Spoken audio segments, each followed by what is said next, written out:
बोलिए भारत माता की जय। आज यूनिवर्सिटी इंजीनियरिंग कॉलेज के पुरस्कार वितरण समारोह में हम सबके बीच अंबिकापुर के विधायक सम्मानित राजेश अग्रवाल जी, लुंड्रा के विधायक सम्मानित प्रबोध मिंज जी,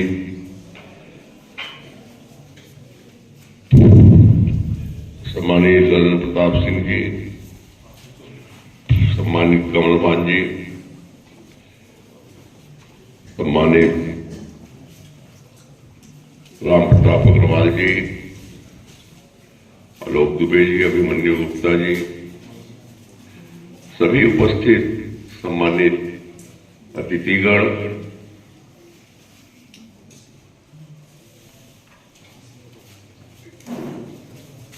प्राचार्य आदरणीय खरे साहब, सभी प्यारे छात्र छात्राएं,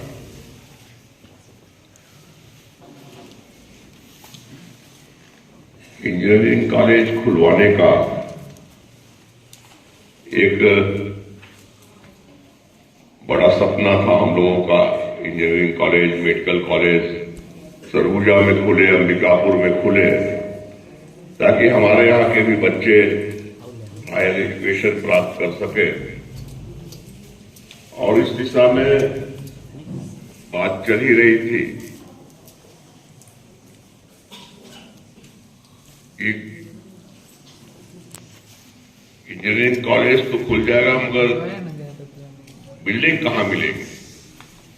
उस समय लखनपुर के गोविंद अग्रवाल जी, जो मेरे क्लास फेलो है, साथ पढ़े हैं, राम कुमार अग्रवाल जी जो उनके पिया जी हैं, कैलाश अग्रवाल भाई साहब जो राजेश के चाचा जी थे, सब लोगों ने एक बार हम लोगों ने बैठा तो तय किया, तो उन्होंने बोला कि मैं बिल्डिंग बना के दे दूंगा, आप लोग इसकी तैयारी करो। और उन्होंने बहुत कम समय में बिल्डिंग बनाकर गवर्नमेंट को दिया और इंजीनियरिंग कॉलेज भी शुभारंभ यहाँ हुआ। और खरे साहब के अथक प्रयास से आज इतना इसका स्वरूप आप देख रहे हैं। एमडी भी यहाँ पर है, सब कुछ है। आप लोगों ने एक गोल बनाया होगा अपने जीवन का कि हमें इंजीनियर बनना है, और आप उस तरफ बढ़ रहे हो। कोई 1 साल बाद, कोई 2 साल बाद, कोई 3 साल बाद इंजीनियर आप बन जाओगे। और निश्चित रूप से एक टेक्नोलॉजी आपके पास रहेगी। कुछ लोग जॉब में चले जाएंगे, कुछ लोग अपना भी काम करेंगे। मैं आपसे एक ही निवेदन करना चाहता हूं, और मैं जब कभी भी किसी भी शिक्षण संस्थाओं में जाता हूं, चाहे वो शिशु मंदिर का बाल विवाह हो या आप जैसे उच्च स्तर के टेक्निकल कॉलेज में जाता हूं, मैं एक बात जरूर बोलता हूं कि हम इस देश के अच्छे नागरिक बनके चाहे किसी भी क्षेत्र में काम करें।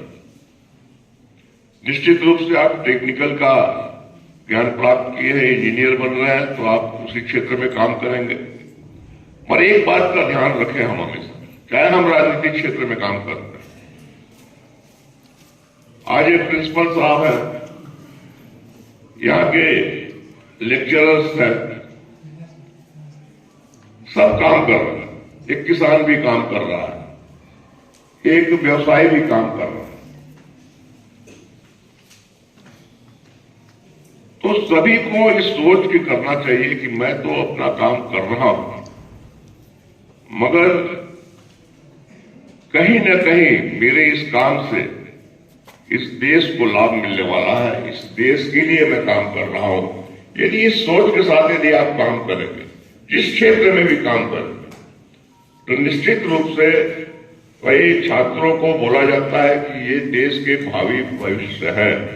कोई जरूरी नहीं, इंजीनियर बन के भी लोग, डॉक्टर बन के भी लोग आईएएस और आईपीएस बनते हैं।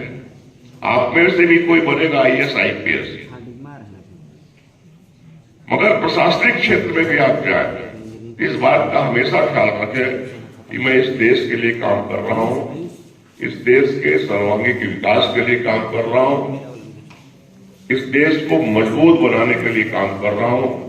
यदि ये सोच आपके मन में रहेगी तो निश्चित रूप से आपका, आपके परिवार का भला होगा, साथ साथ इस देश का भी भला होगा। और एक बात मैं और कहना चाहूंगा, किसी भी समाज, परिवार या किसी भी देश में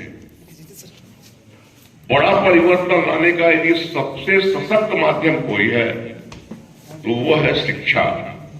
इसलिए शिक्षा की गुणवत्ता पे भी हमें ध्यान देना आवश्यक है। हमने 15 साल भारतीय जनता पार्टी के शासन रहा यहाँ पे। आज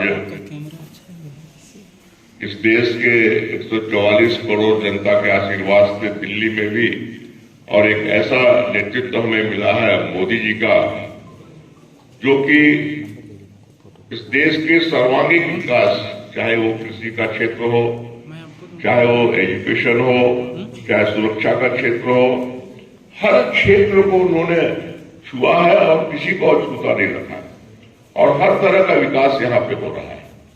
तो निश्चित रूप से आज भी यहाँ पे भारतीय जनता पार्टी की शासन है और आपके जिले का ही, आपके संभाग का ही मुख्यमंत्री आदरणीय विष्णु साय जी है। सौभाग्य से 15 साल बाद तीनों विधायक सरगुजा जिले के हमारे जीत के आए हैं, ये हमारा सौभाग्य है। और निश्चित रूप से ऐसे सिचुएशन में अब इंजीनियरिंग कॉलेज को आईआईटी की तर्ज पे जो बनाना है वो तो हमारे घोषणा पत्र में है, होना ही है। और इसके लिए अपने मुख्यमंत्री और विजय शर्मा जी से, जो आपके टेक्निकल मंत्री हैं, उच्च शिक्षा मंत्री, उनसे भी मेरी भी बात हुई है, बाकी लोगों की भी बात हुई है और वो तो होना ही होना।